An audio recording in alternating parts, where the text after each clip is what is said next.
Okay, today we will be learning how to make a foundation chain to begin crocheting. So we're going to start with our hook. We're working with chunky yarn today in a 6.5 millimeter crochet hook, but this same process applies to whatever weight yarn you are using. So we're going to begin by making a slip knot. So I'm just going to do that by making a loop and reaching through that loop, grabbing the yarn and pulling it tight. Now don't worry if you have a really long tail or your loop is really large or really small, because the best part about the slip knot is that it slips and is adjustable. So I'm going to pull on the tail here to make this loop smaller because I want it to just fit around my hook and be nice and snug. It does not need to be super tight. And in fact, you really don't want it to be super tight because this is going to be where you get started with your chain. And as you go through this process, you do want to make sure you're not pulling every chain super tight, because this is going to be the foundation for your project, and your life's going to be much easier if you don't have to fight with the chain to get your hook to fit.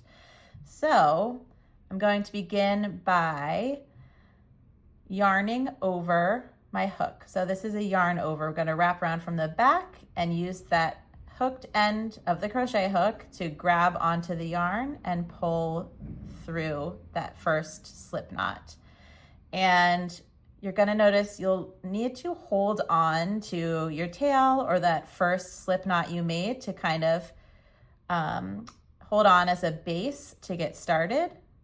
So that was one chain that I just made. So I'm going to go ahead and yarn over and pull through the loop, and that's my chain 2. And again, I'm going to yarn over, pull through the loop, and that's chain 3. And so you'll see that I'm leaving a little bit of space between my chains. Again, I don't want to pull super tight. I'm going to yarn over, pull through, yarn over, pull through, and I'm going to repeat this process for as many chains as my pattern calls for. So I'm just going to continue. So I'm going to yarn over, pull through the loop, yarn over, pull through the loop, yarn over, pull through the loop, and you can see I have this chain forming. You would, you want to try to have as even tension as possible, but if you're just getting started, it takes a little while for that to happen. So the best thing is you can always just go back, pull out, and start over. So I've ripped my chain out, and I'm going to go ahead and start again, this time moving a little bit more quickly. So I'm going to make my slip knot and adjust down to the size of my hook. And a quick note, if your pattern says to chain 6, for example, this first loop you made with the slip knot does not count as a stitch. So we're going to count to 6 now as we make our chain. So I'm going to yarn over, pull through, that's chain 1, 2, 3, 4, 5, 6.